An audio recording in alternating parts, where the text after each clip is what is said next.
All right, hey, caniacchics, welcome back to the SurgeCast. We're really excited because this week is the opening week of hockey, and your Canes play on Friday, but which is as this drops today. I've been pumped all week. I'm excited to talk with you, and of course, I'm Kat. I'm Zach. And we've got the lovely Walt Ruff. Sorry. Oh my god. There. That's okay though. It's fine. We never tell any of our guests how to come in. So I think everyone's always like, do I go? Do I go? After a while, Mike just kind of introduces himself. He's so ready for it now. Scalco's a professional. He knows what he's doing. As for me, nope. I'm going to sit here awkwardly and wait my turn. Well, for everyone that was listening, it was a fun little build up for the YouTube. You can see Walt Ruff has joined us. Unfortunately, Bailey is under the weather this week, but you know for sure she's going to be cheering the Canes hard when it comes to their opening night against Tampa. But how you been, Walt? It's been a busy couple of weeks for you. Yeah, we are. We're ready to go. I mean, training camp, man. I don't know. This felt like a little bit of a long one. I'm not going to lie. It was almost 3 weeks of 2 practices every day. So. The fact that we are now finally ready to play some real hockey, it feels really good. Yeah. How are you feeling, Zach? Feeling good. It's finally no more speculations, no more guessing what a roster might look like and stuff like that. And we actually get to talk about real games. So it's definitely a fun one for sure. And, and like Walt said, getting to actually experience a practice at, the home rink for the first time was, exciting. So, but yeah, it's definitely ready to actually talk hockey and not be like, okay, who might make the roster for Friday? So, yeah. Yeah, and I don't know about you guys, but I feel like a little antsy because, like, other teams there was the games over in Europe.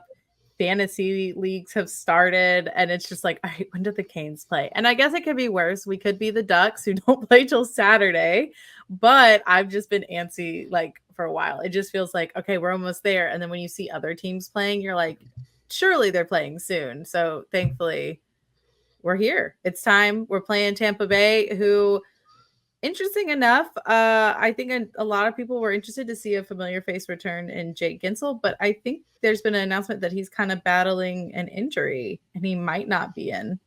Have you guys heard that? I saw that he did not practice earlier this week, and they did not disclose what it was as we get closer and closer to game time here, or should I say as we record this. I think things are still a little up in the air, but we'll see what happens come 7 o'clock on Friday. Yeah, same thing with Wally. I just heard it, but not really seen what the actual, like, if it's going to be a missing game or it's just it's precaution because we're still a couple days out, so. Another thing that is also up in the air, we talked a little bit about this, and I know a lot of people are wondering, with the impending hurricane, of course, not the fun kind in the Carolina Hurricanes, but with the impending hurricane in Florida, I know a lot of people are wondering about the Lightning Canes game scheduled for Saturday. I know this disclaimer, when we're recording this and the time it's released, things might have changed, but there are, I think, a couple scenarios maybe, Walt. Yeah, I'll be honest. I don't know. Again, as we record this here a little bit before opening puck drop, I admittedly don't know a whole lot more than you guys. Rod Brindamore was asked about it on Tuesday, and he said it's business as usual for us. I'm sure it's probably a situation in which the NHL is monitoring the situation accordingly. And, I think all I would say here is stay tuned to hurricanes.com, and I'm sure that they will try and keep you up to date on what's going on here. Or continue to pester Walt. He'll let you know as soon as he knows. But just like if you want to know the starting goalie, just tweet at Walt. You can go bother Corey Laviolette as well because he's been on top of it too. And they've talked about scenarios of maybe moving it to Sunday just because of the fact that the Wolfpack play Saturday night and they don't want to have double parking, but the Tampa guys say, well, depending on how the situation is down there, they might not want to do it. So, yeah, like Walt said, who knows? There's been some rumors of possibilities, but, yeah, no one knows what's going to happen for sure yet. We do know in North Carolina, of course, listen, we all love hockey, the game. It's so fun. Rivalries. We do have some past history with the Tampa Bay Lightning, but as we have already experienced our own bit of hurricane weather, in the past weeks. A lot of sympathy and everything, and empathy, and just thoughts, prayers, support going towards everyone down in Florida, because we have felt it, and this one even looks even more so. So we will be supporting them. Maybe not as much for a couple minutes on the ice, but every time outside of that, we will be supporting the Tampa Bay Lightning. But Walt, what we really want to know from you is, preseason recap. Who impressed you? What impressed you? Anyone stand out? I know there's one name that everyone is really excited about because he came through pretty recently, got put on the roster. So tell us your thoughts. Yeah, as I'm sure you're alluding to, Mr. Jackson Blake. I know we're going to talk about him a little bit more coming up, but that's obviously one of the biggest storylines from the 6 exhibition games. We were all, frankly, pretty excited going into preseason, right? Because it felt like, in some ways, a 3-horse race between Mr. Blake, Bradley Nadeau, and Felix Ungersorm as to who might win that last roster spot. Maybe it was going to be multiple, maybe it was going to be none. There was no right or wrong answer, right? And I think we all knew that coming in. We found out pretty early in camp that the organization now has desires to experiment with Felix Ungersorm at center, which obviously kind of changes the dynamic of things, right? Because down the middle, the team's obviously pretty set there at the moment with Sebastian Aho, Jordan Stahl, Jack Drury, and Jesperi Kotkaniemi. So if you were going to ask the now 19-year-old to play center, it felt implied that the best situation for him to do so was in Chicago. I know that Rod Brindamore said during preseason, he said, listen, we're just kind of demoing it. We're not committed to it. We could move him back to the wing and maybe he'd be a fit.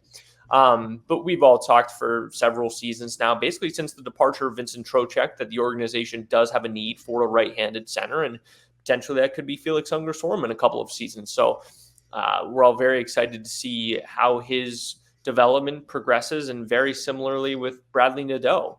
Again, young kid, just turning pro, was playing in the BCHL 2 seasons ago, tier 2 year, and now already has made his NHL debut in the spring. Still super excited about what he can do. I think the Chicago Wolves are going to be a fascinating team to watch all year long. I know that Cam Abbott is super fired up about the personnel who he has there. And again, with the organizations officially working together this season, it goes to show how nice it is to have everyone in one central spot. But at the end of the day, the big storyline coming out of camp was ultimately Jackson Blake. I think there are other storylines coming out of it as well.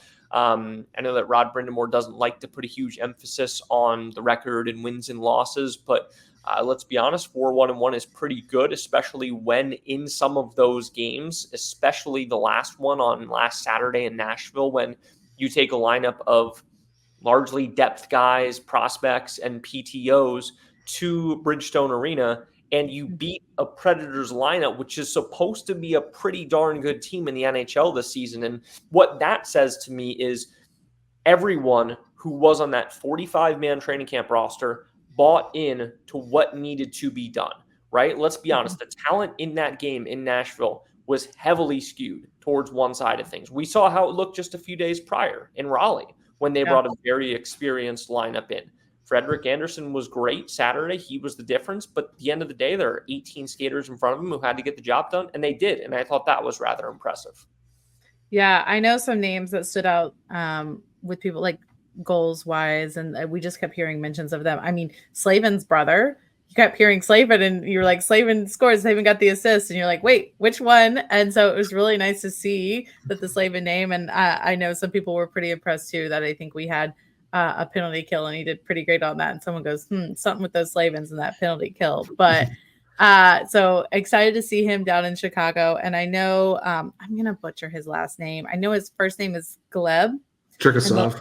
Yeah, he did pretty good. He had did he have a Hattie? I know there was a game he had multiple goals. He had a Hattie, almost natural. In the one game he had an assist, and then Noel Gunler also had a goal and 4 assists for the rookie showcase. So they both had 5 points. Yeah, and I know Felix Ungersorm, who we love to call Foos, some of his assists were so beautiful, and he had a nice little Jarvis move to the net for his own goal.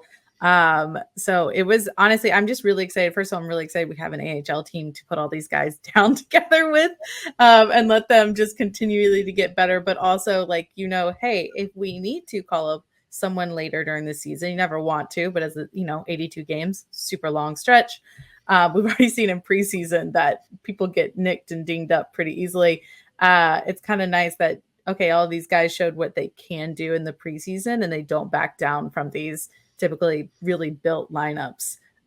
So I'm really excited. I know Jackson Blake was, again, the big name, but I would be excited to see any of these guys get pulled up from time to time. And I know Rod and them are probably really excited too. That depth is just a nice thing to have. Yeah, it certainly is. And I think anytime you're speaking on the organization's pipeline, you have to give a huge amount of credit to Associate General Manager Darren York. He leads the draft for this team. And especially now as we get to some of these names being closer and closer to the NHL, we hear about it all the time about how great of a prospect pool the Canes have. And sometimes that, the discussion dims a little bit because how quickly Seth Jarvis went from being a prospect to an every night player. Yeah. But it's like we're back at this step where you've got several prospects who are very darn close to becoming NHL players. And it feels good to have those guys in the system as opposed to imagine if they didn't, right? Where would we be looking for some of these holes? You'd have to look towards next season's free agency or in-season moves. But the fact of the matter is the Canes have really stockpiled depth well at just about every position.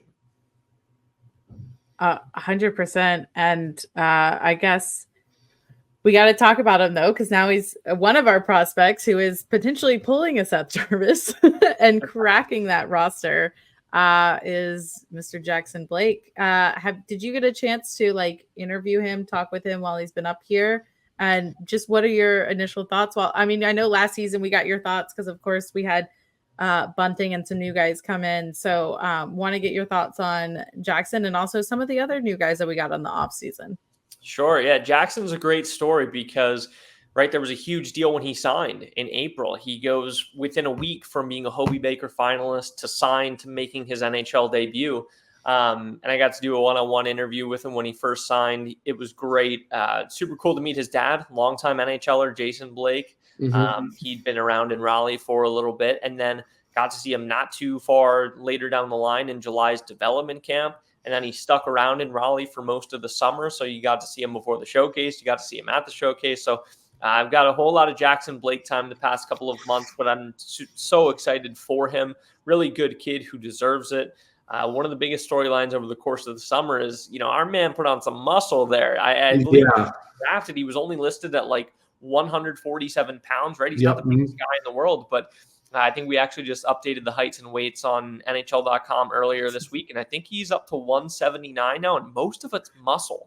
Jarvis and Svetch are sharing their secrets. Yeah, seriously. And I'm sure Bill Bernison deserves some credit there. Oh, but, yeah, 100%. Their secret is Bill Bernison. That's what exactly. Yeah. Well, whether they wanted to share it or whether it was Jackson finding out the hard way with some of those workouts, he certainly got a taste. Yeah. But no, seriously, all credit to Jackson. Rod Brindamore touched on it earlier this week as well. He put the work in, point blank. He stuck around in Raleigh, like I said, for most of the summer. And he was in there at the gym at Invisalign Arena just about every single day. He was on the ice skating with the big dogs during captain skates in the summer. And he just kept the momentum going. That's all it is. It was all, he's got all the skill in the world, right? You can go to YouTube right now and pull up a highlight reel from his time in North Dakota, and you're going to be impressed. But what's impressive is that he put in the work behind the scenes too, right? Gaining over 10 pounds of muscle in one summer, you have to be dedicated to do that. And he certainly did. And he's now combining all of those factors together, and he's earned himself a spot here on the opening night roster this week, which is really exceptional. Yeah, because you're looking at a guy who had a lethal shot already with 60 points in one season. Now you're going from, showing out the rookie showcase. Yeah, got a goal and assist in the preseason too, but putting himself to a spot where it's you're going to need me. And that's something you really need to do right now, especially with the transition year the Canes have. I mean, you look at what he's done and, with all the other additions too, how are you feeling about, Jack Roslovic early on? Because his speed has really surprised a lot of people. And I, talked to Mike Maniscalco, he's that's someone who's very flown under the radar for pretty much his entire career. How do you feel about Roslovic coming in and being possibly on that top line with Aho and Jarvis? Yeah, that's certainly a nice addition. That looks like he's found a nice home on the top line to start the season, right? With Seth Jarvis and Sebastian Aho, who in the NHL wouldn't want to play with those two guys, right? Yeah.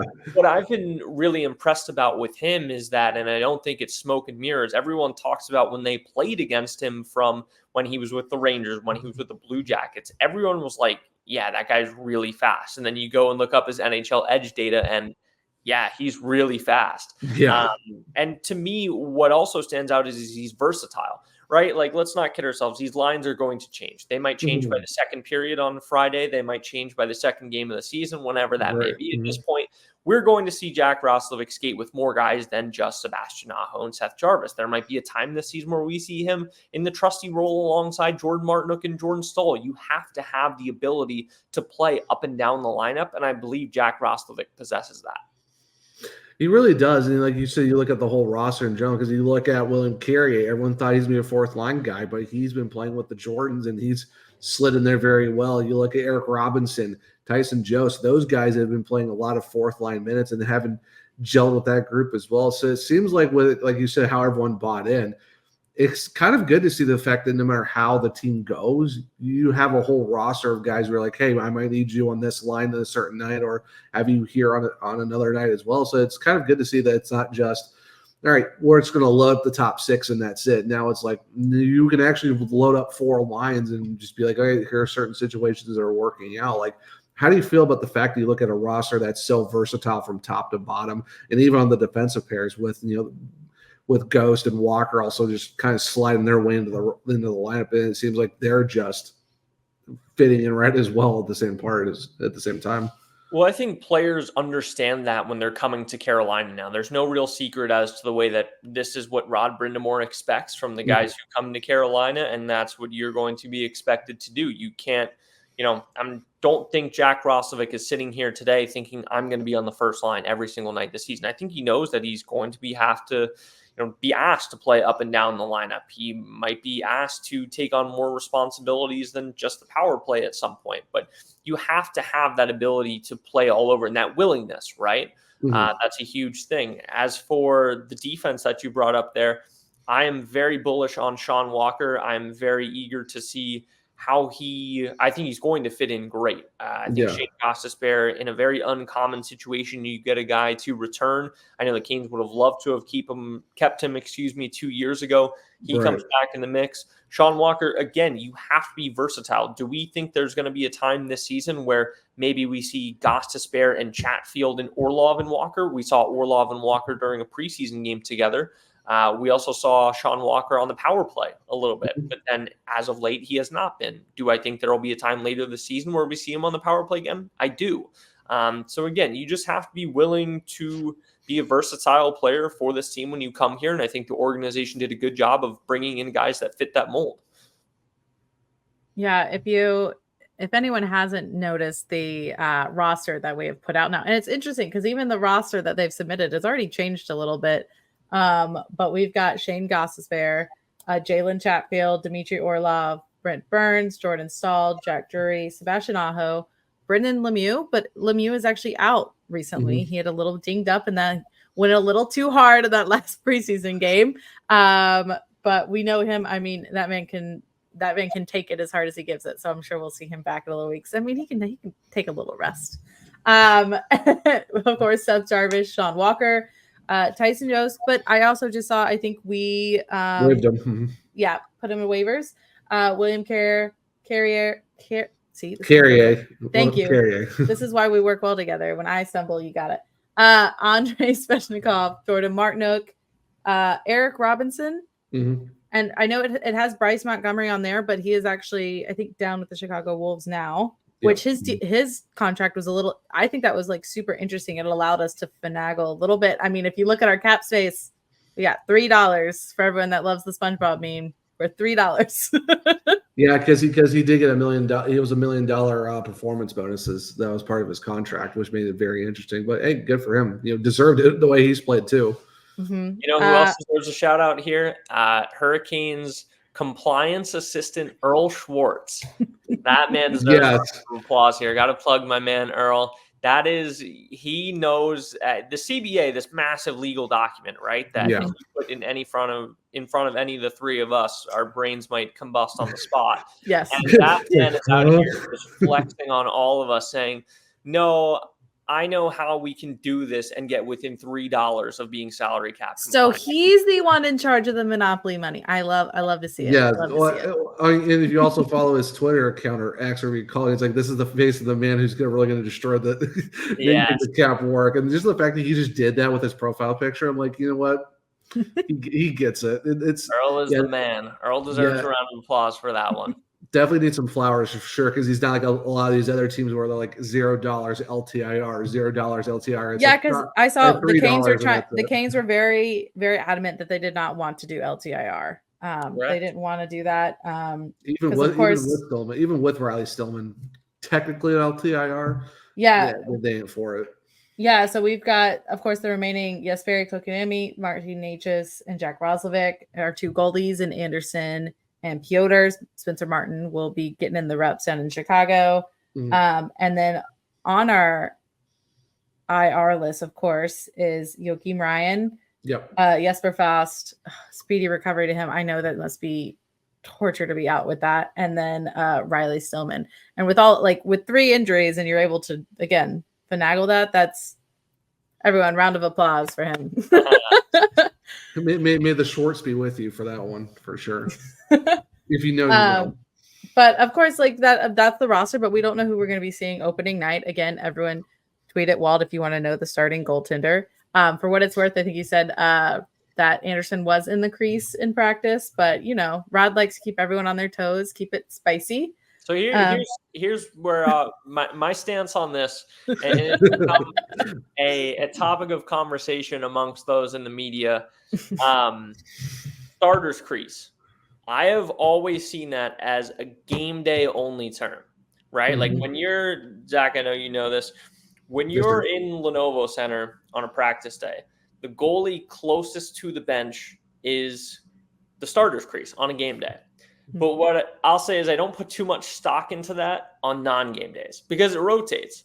Like Freddie was there today, could be Piotr tomorrow. Yeah. Until it's the day of the game, that's when I'll give you the starters crease. Yeah, I definitely contest to that, because there'd be some days where you're seeing, I know during practice, like you saw like Kaiasev over there at one point, during camp and stuff like that. It's just, like even Corey Lavalette said it today.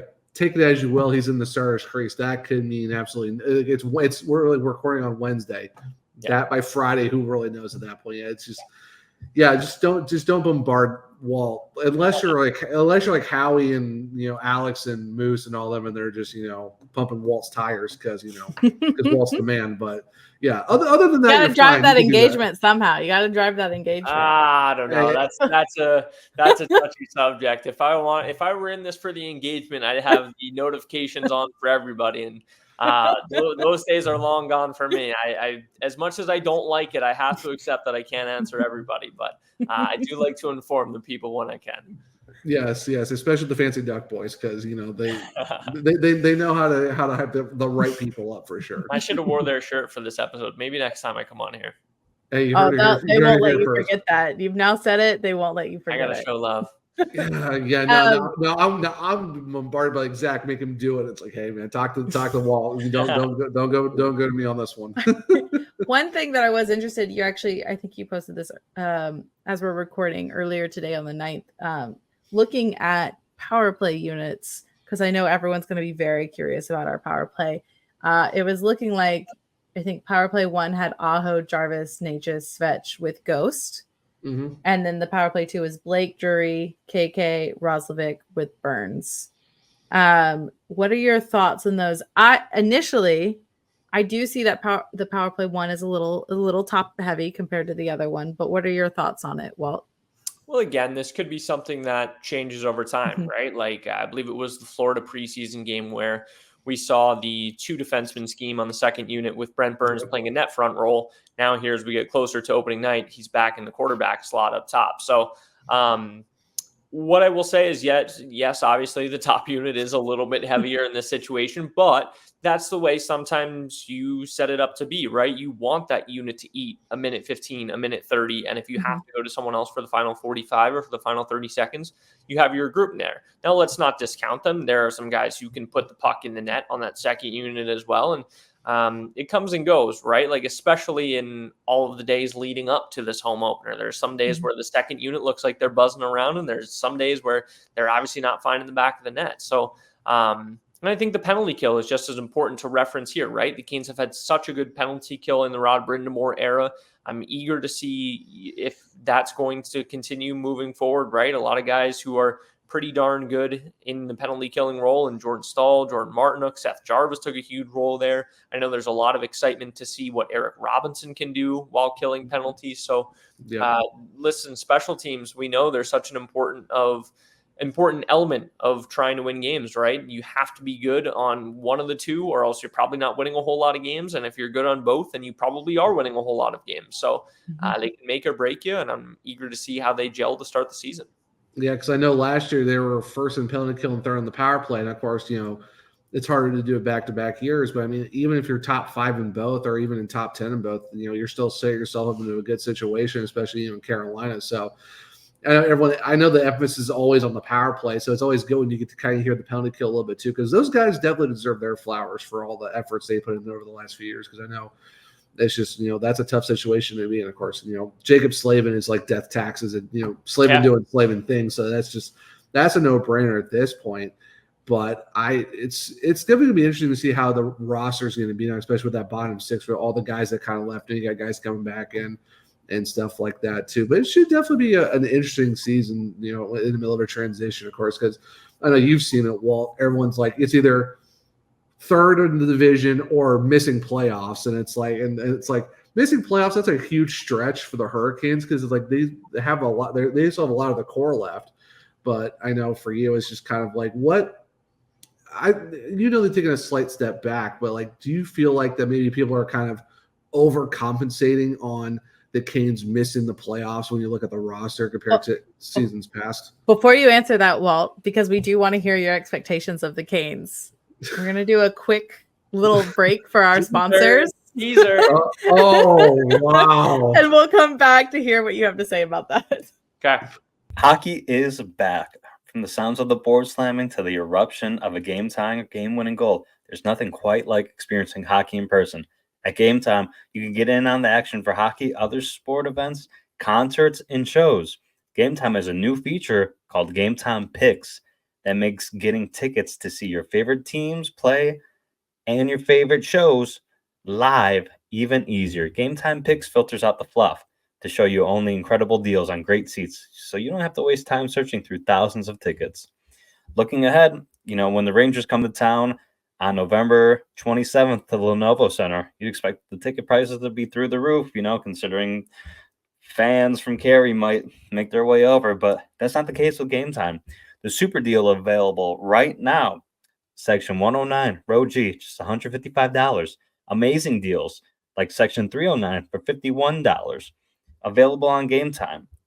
And Gametime Picks makes it easier for you to find deals on sports, concert shows that you want to get to. Even last call deals for even better savings. I love the idea of the last call feature that, if you just want to spontaneously go to a show, a sporting event last second, you still find great deals. Plus, when you buy, get the view of your seat, so you don't even have to question the sight line that you'll have. So Gametime Picks, again, just makes it easier to save more on sports, concerts, comedy, theater, and more by curating your experience. All-in pricing, if you toggle this on, that feature shows you the total up front, so there's no surprise fees at checkout.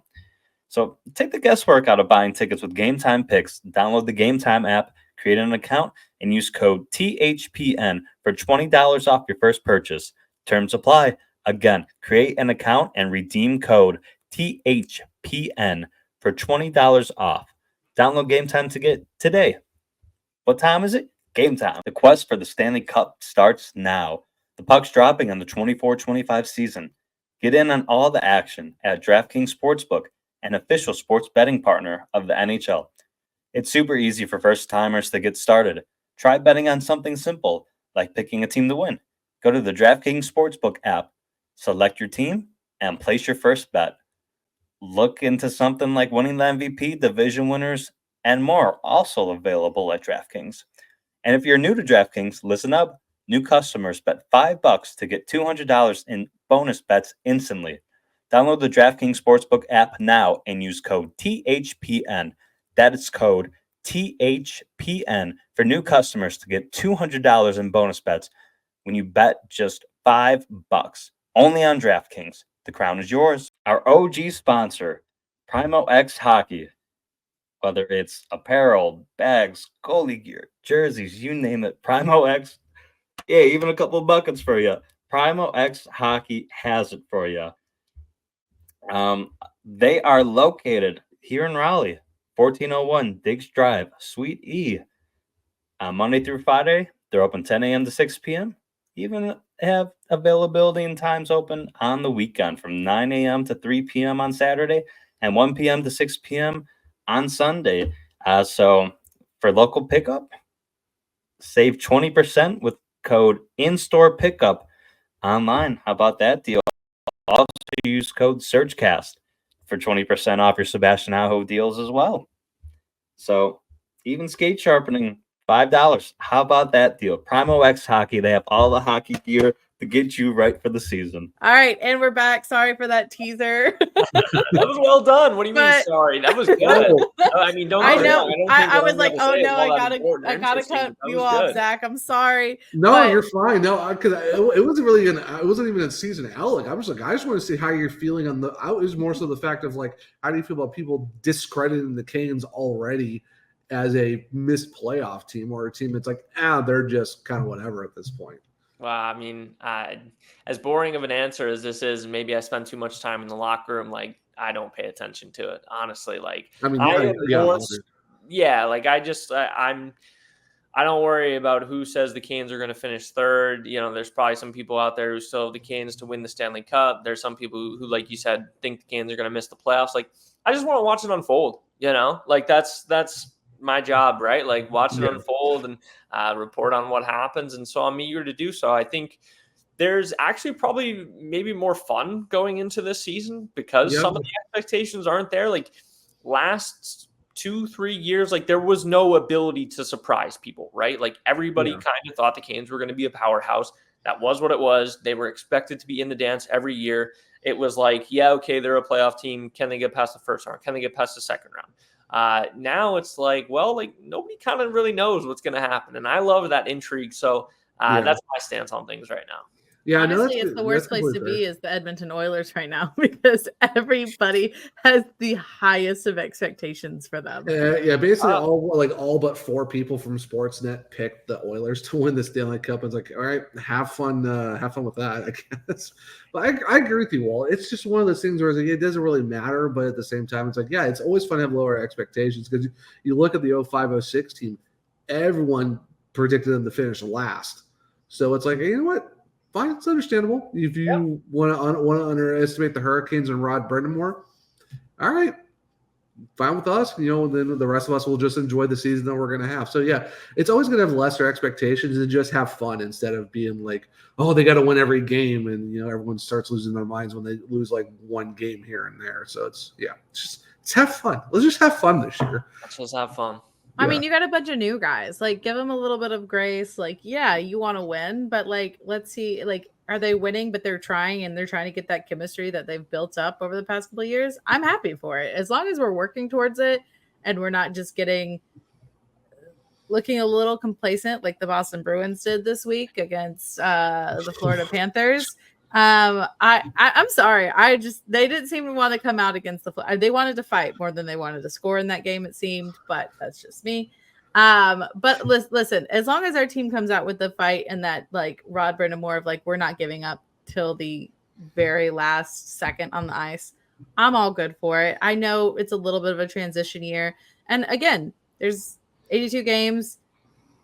The first couple months are always a little for us. So, I mean, like, while I want to start really hot, I also know there's going to be a few growing pains, and it's really about how you finish the season.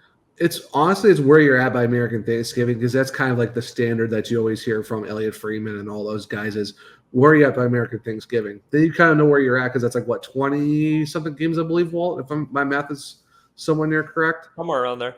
Yeah, so it's just, it's where you're at by that time. So it's just, it's early expectations. Like we saw what happened last year. The team started kind of slow on their West Coast trip and even Western Canada, and then they just had the players only meeting after, Vancouver, and just absolutely just started torching. So I love our state fair, but that long road trip is just the start of the season. Oh, well, get ready for another long one to start the season after Tampa. Yeah. So it's gonna be interesting for sure. Yeah, 100%. So I know we touched on it a little bit with like kind of thinking, okay, well, the expectations for the Canes, like making playoffs, not making playoffs. What are your exact? So we did our predictions, and we asked Mike, we asked Shane about their predictions on how you see the Metro kind of shaping out. Do you have an idea of where you see the teams falling? And again, the Metro, it's kind of interesting because we've always said the Metro is a toss-up. We feel this year the Atlantic has become a little bit more of the toss-up of who could go where, because they have a lot of big power hitters. And the Metro started to like separate a little bit with what we're saying the top three are a little bit interchangeable, and the rest we don't all see eye to eye on. So we'd love to hear your predictions here, Walt. Yeah, I'm somewhat aligned. I mean, at the top, there's a reason why I believe the New Jersey Devils are the betting favorite to win the division. They've got high expectations. I know that they feel that they were really weighed down by injuries last season. They've got a new head coach there in Sheldon Keefe as well. They obviously brought in some big-time acquisitions this summer as well, and some we know very well, and Steph Nason and Brett Pesce. So I believe that they feel like they're in a good spot to compete for the division. And Jacob Markstrom, I mean, for years you look back at what maybe plagued the Devils in addition to injuries. And I with all due respect to Mackenzie Blackwood and Vitek Vanacek, Jacob Markstrom is just levels above them. And again, those guys are NHL goaltenders. By no means am I trying to disrespect them in any way, but Jacob Markstrom, we're finally going to get to see what he can do with what should be a pretty good team in front of him. So as a hockey fan, I'm eager to see that because, look at some of the goaltenders who the Canes have had in maybe some prior seasons that had really quality years because of the structure and the players they had in front of them. So New Jersey is interesting to me from that component. I think the Rangers are going to be right there as well. How could you not, especially with some of the comments from their captain, Jacob Trubin, saying this could be the last crack for our core. I feel like that's if that doesn't jumpstart you, if that doesn't ignite you, I don't know what will. So I think they're obviously going to be a very good team. And then you look at the Isles have been around the last couple of years. I know that this is, I believe, the first full season for Patrick Waugh there. Yes. I know that he was brought in mid-January last year. So what can they do with the full season of him? I am really intrigued by what's going on in Philadelphia, and that's not because I was born and raised a Flyers fan, but I think Matvei Michkov coming over and Ivan Fedotov in net. They're a really intriguing team. I think that Danny Briere and Keith Jones have done a really good job of getting that ship steered in the right direction. The Pittsburgh Penguins still have some of the best players in the world in Sidney Crosby, Evgeny Malkin, Erik Karlsson. So you can never count them out. They've got this influx of youth now as well with Rutger McGroarty coming into the lineup. So I think you're right. I think this is going to be an absolute dogfight in the Metropolitan Division this year. I believe I didn't reference the Columbus Blue Jackets, and we know that if there's one man who knows how to take a team from, maybe not their glory days to becoming a playoff contender, we know it's Don Waddell. So you can never count them out, albeit I do think it's going to be a multi-year process for them, especially with the just awful and devastating news this summer in Johnny Gaudreau. It's just terrible. My heart goes out to the entire Gaudreau family and that loss. But it's going to be a dogfight in the Metropolitan Division this year, and that should excite you, right? But before people come yelling at you, do you have any thoughts on the Capitals? No, that's all right. He doesn't have to. That was the one that escaped me, huh? I think they did some really good things this summer too, right? Like they've got a nice 1-2 punch in the crease in Charlie Lindgren and Logan Thompson, bringing him in. I'm super excited to see. I want to see Alexander Ovechkin get it done. I believe he's got 42 goals to go going into the season, and he had a bit of a down year last year, right? Sluggish start. I think he's going to get it done. I don't think it'll be this season, but I think he's going to enter next year with single digits or maybe 10 to go to get to the scoring record. I will always be a believer in Dylan Strome. So I think they're going to compete. They're going to be right in that mix as well. So what's that? 7 out of 8 teams that in no way would surprise me if they were. Do you think a team in the Metro will make the wild card spots? Yeah. I mean, how over Atlantic? Why not? Why not? Why not us? Why not? Yeah, why not? Yeah, don't get me wrong. The Atlantic, there's some really exciting things going on there as well. But this, I don't know. This year feels different. Metropolitan Division hockey feels really exciting to me, more so than usual. Yeah. So why not? Why not? Yeah. Okay. I'm curious to see how PLD is going to do, because it's his fourth team in 4 years, and with that contract, that's going to be something very interesting for sure. But I'm excited because based on how Walt just listed the teams, he kind of lines up with my predictions, so I feel a little justified. he didn't say the numbers, though. He said them in order of his thought process. Oh, goodness gracious. Hey, but he agreed with you that there's going to be a Metro team in the wild card. He didn't say who he thought, but... Hey, I predicted the Penguins to make it on the wild card, so you know what? Do never sleep on Sidney Crosby. No. He will drag them the whole 87 games over that finish line if he has to. He's competitive as they come, right? And he's probably not too pleased with missing out on the playoffs. So I think that's going to be a dangerous man this year. Yeah. And like you said, Rucker McGorty too. Just got the announcement he's making the opening night roster. I could definitely see a huge year out of him, especially where they're going to play him. So don't sleep on the Penguins. That's for sure. Nothing would surprise me there. No, not at all. I have to ask you though, Walt, how are you feeling about your Portland Winterhawks in the WHL? Do you think they're going to do it this year? I'm hoping so. I hope so. They're also in the middle of I don't know. I don't think they'd like to describe it as a transition period, but they do, for the first time in a very long time, have a new head coach, Kyle Gustafson, taking over out there as Mike Johnston shifts into more of a general manager type role in the hockey ops management side. So a lot of love for my people in Portland, and I hope they do have a good season. I know that's something that Seth and I always enjoy talking about, and then our new web edition, Peter Duar, from the Portland pipeline as well. So I sure hope so. Yeah, it was actually nice meeting Peter. You're a really nice guy. I'm glad he's able to work with you and help you on the website and all that stuff too. And of course, you guys recruited me to be a Winterhawk fan as well. So I had to ask, I had to ask a fellow fan how you feel about that. Yeah, why not, right? Well, we've got you for the predictions, and as we wrap up, we're releasing this on game day. What are you looking to see today in the game? Do you have any predictions on certain players, certain scoring?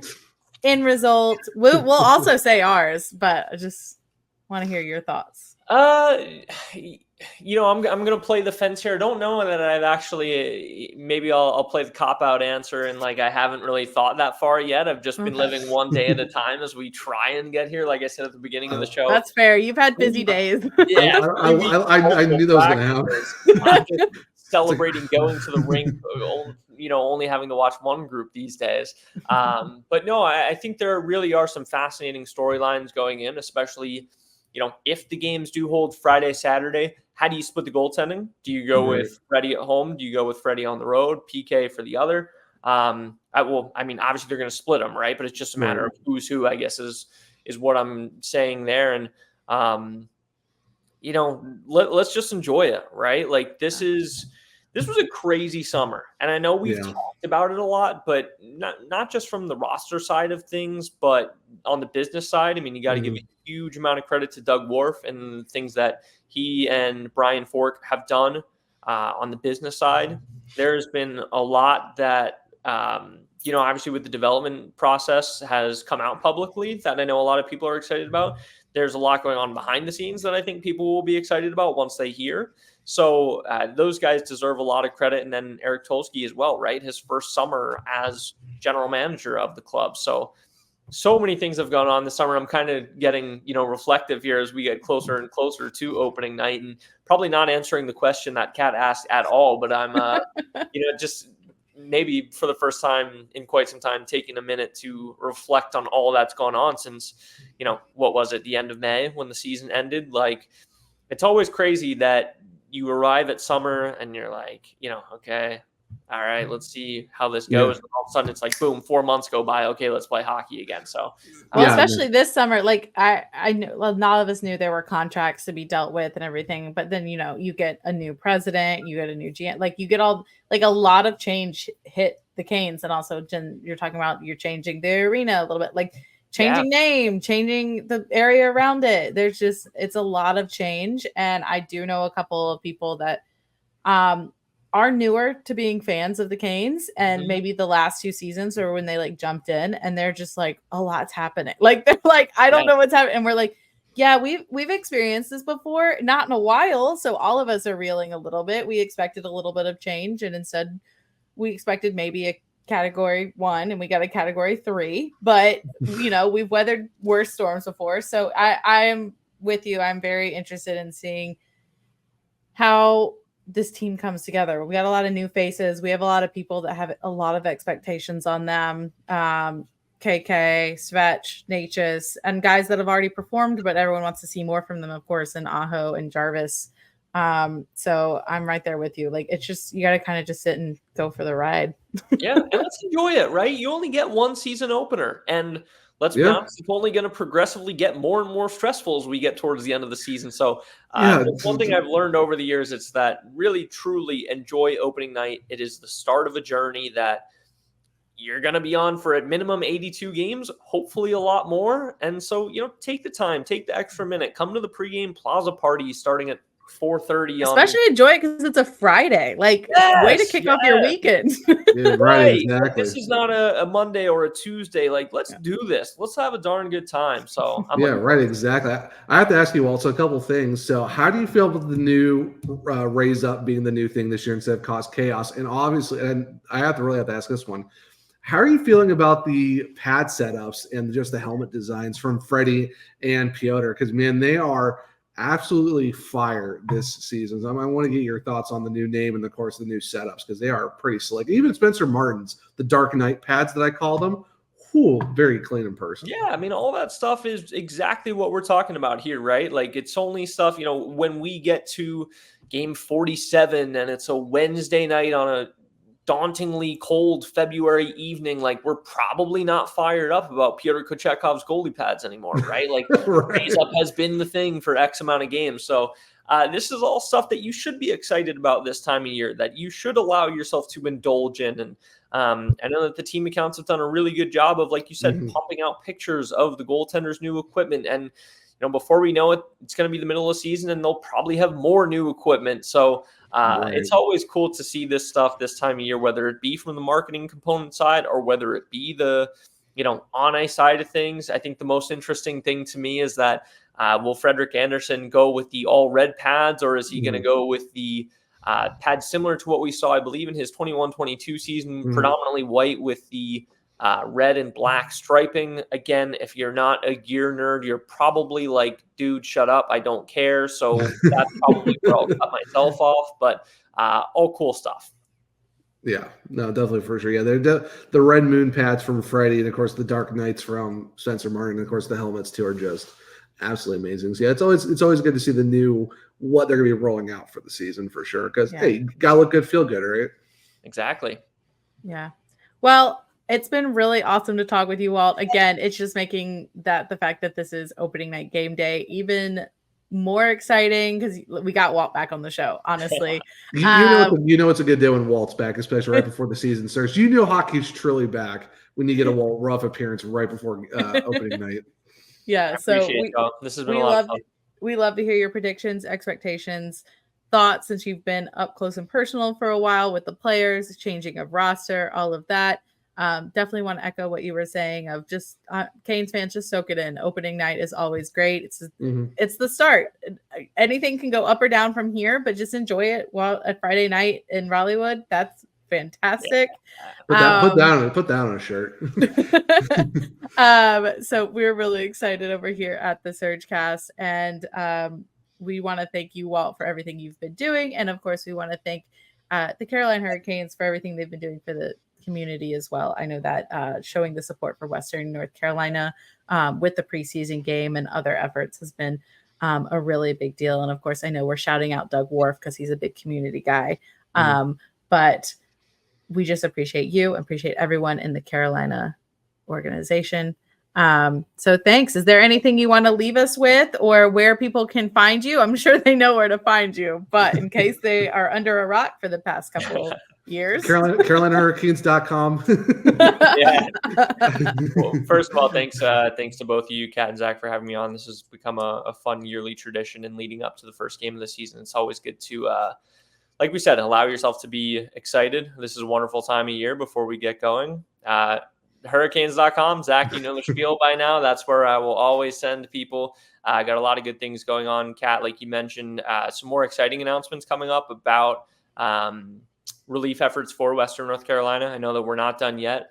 We got some more cool stuff coming up that hopefully excite some people as well. We can't forget about them, right? Like as we move, a week away and there's this awful tragedy happening now down in Florida, like we can't forget about our own people in North Carolina. And I think that's going to be further and further evident in the upcoming days. So stay tuned to hurricanes.com. Hopefully I will see many of you at Lenovo Center for the game. And if not, then hopefully for an upcoming one soon. And I look forward to chatting you all again. Yeah, definitely for sure. And hopefully you get to hear some more of your podcasting too with your show that you're doing. So looking forward to that out as well. That's going to be soon. But yeah, as always, Walt, thank you for coming on and talking to us. Always a great time. Thanks, y'all. Appreciate it. Thanks, Walt. All right. It's awesome, as always, to have Walt Ruff join us. And I mean, again, can't get any better than listening to Walt Ruff talk about hockey on the opening week of the 2024-2025 hockey season, right before the Canes play. So we hope you enjoyed this little tidbit of an episode right before the opening night. And yeah, I mean, there's not much more we can say. I'm just excited for hockey. So to wrap up this episode, Zach, where can they find you and where can they find the network? Yeah, so for the network, it's the hockeypodcastnetwork.com. You can check out all the shows they have on there. They got from the Hurricanes to pretty much every team. They even got Terry Ryan from Shoresy's guy's own show on there, and college hockey as well. So we're going to check all that out. For me, onetruezach on X, not hard to find. There's a link here in my bio where you can find all of my articles that I do with the Hockey Writers and also everything here with SurgeCast and also Locked on Hurricanes as well. Easy to find, all that good stuff. Of course, for Bailey, since she wasn't here, baileyycurtis, 2 Y's on Twitter. Where is it? Yeah, it's baileyycurtis on Instagram. She has so much stuff going on. I have no idea. But yeah, Kat, where can people find you and the podcast?